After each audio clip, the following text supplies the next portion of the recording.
When I was younger, my family was extremely poor. We lived in a very old mobile home on a piece of land that belonged to my grandfather. The land was in a very small town in the middle of nowhere in Texas, and it was completely surrounded by woods. It was the kind of small country town where football was king and there wasn't much to do besides get drunk or high on the weekends. And because this was in the early 90s, it was also the kind of place where you didn't really have to worry about locking your doors or setting an alarm. Our trailer had two bedrooms. My parents slept in the living room on a fold-out couch because they always put us kids ahead of themselves. My room was directly connected to the living room, while my sister's room was down a hallway past the kitchen and bathroom on the other end of the trailer. One night, after everyone had gone to bed, my dad suddenly woke up with the feeling that there was someone else in the room. He looked around, and that's when he saw a large man sitting in the easy chair just a few feet away from him. My dad immediately reached over and turned on the light. When the room lit up, he realized it was a neighbor from down the road named Carter. Carter was known to be a frequent drug user and was often getting into trouble with the law because of it. My dad looked at him and asked him what the hell was he doing inside of our house and told him to get out. But Carter didn't move. Instead, he said, "I can't get out. The demons are chasing me and your house is the only safe one." My dad, who was a pretty large and terrifying guy when he was angry, told Carter that if he didn't get out, the house was going to be a lot less safe for him. Carter just looked at him and said, "If I leave, they'll get me. They've been chasing me all night. If they catch me, I'm dead." My dad told him there were no demons and that if he didn't get the fuck out of his house, he was going to be dead. My mom woke up while during all of this too, and from what I've been told, she started throwing a few threats of her own at Carter. She wasn't very big, but apparently she was just as terrifying when she was angry. I believe it was her anger that finally scared him off. My dad got up, made sure Carter left, locked the door, and then watched him through the blinds. Carter apparently decided that he couldn't outrun the demons. He would steal our old beater Suburban. My dad always left the keys inside, so Carter got in, started it, and drove away.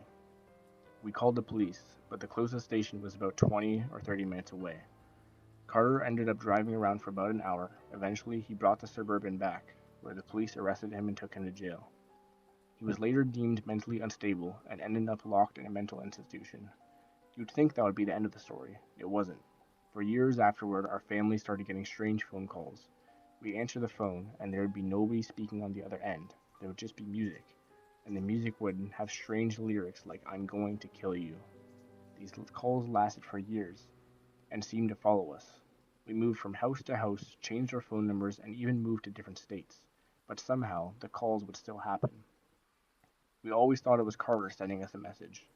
The calls finally stopped when I was around 12. At the time, we had no idea why. We just knew that after years of receiving them, they suddenly stopped. Later, I found that around that time, Carter had decided the best thing he could do for himself was soak himself in gasoline and set himself on fire. And to this day, I don't know if Carter was actually responsible for those phone calls.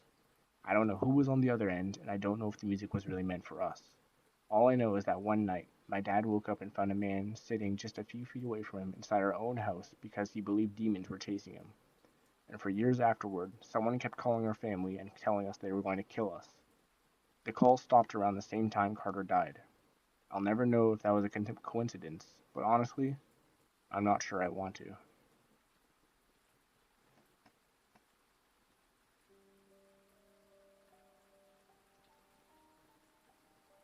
When I was really little, my parents would let me stay up late on the weekends and watch TV until I fell asleep.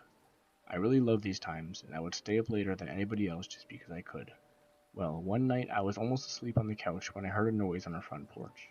It was the sound of our old-fashioned porch swing moving back and forth. I was a little scared, so I crept towards the bay windows of my living room and peeked out towards the porch. Sitting on my front porch swing was an older woman, probably in her 50s, wearing nothing but a nightgown covered in blood and holding a huge kitchen knife.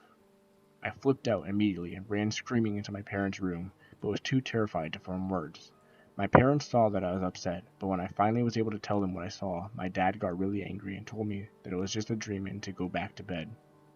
I refused and kept crying and screaming until he had enough and snatched my arm and dragged me towards the front door to prove that nothing was there.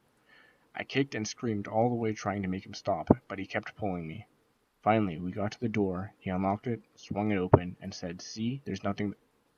To this day, I have never seen the look of fear and shock that was on his face when that woman turned and stared at both of us and slowly stood up with the knife. My dad slammed the door shut and got my mom to call the police while he went and got his gun. He went back to the door with a 12 gauge and cracked the door enough to stick the barrel out. He asked her what she was doing, and she said somebody killed my husband, but it wasn't me. My dad told her that the police were coming, and she freaked out, grabbed the knife, and walked away. The police found her 15 minutes later trying to break into one of her neighbor's houses. After that, I never slept in the living room ever again.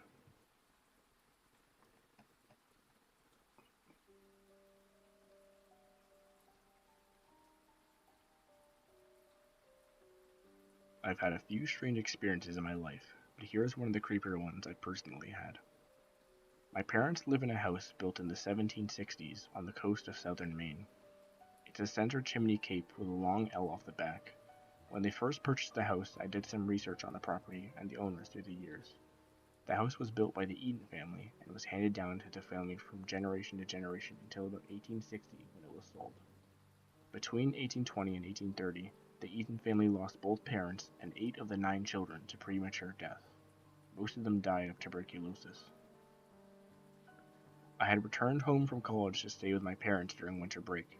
January in Maine is bitter cold, and in an 18th century home, all the more so. My little sister, who was about 15 at the time, and I were sharing a bed, partially for warmth, and partially because I'm a sissy and the damn old place had always creeped me out a bit. The bed was in the downstairs front room of the house. The only other person in the house at the time was my younger brother, who was in the back L, far across the house from us. I woke up at around 8 a.m., rather abruptly, because I could hear intensely labored breathing coming from my sister. At first I thought she must have come down from a terrible cold and was really congested. I lay there for a couple minutes and then finally rolled over to check on her because it sounded awful, like an asthma attack or even a death rattle. When I rolled over, I immediately saw she was on her side facing me, wide-eyed. She whispered, "That's not you?" The noise continued, and it was loud. There was nothing subtle about it, and it was coming from the bed directly between us. We jumped out of bed, checked under the bed, checked the entire room, and the while the breathing continued. Finally, at a loss, we just stood on either side of the bed, facing each other, and listened in disbelief. It stopped abruptly. I have no explanation for this. My parents have owned the house for almost 10 years since then, and a variety of odd things have happened, though no one else has ever heard the labored breathing, which I rather think is just what it would sound like if, say, a person were dying of tuberculosis.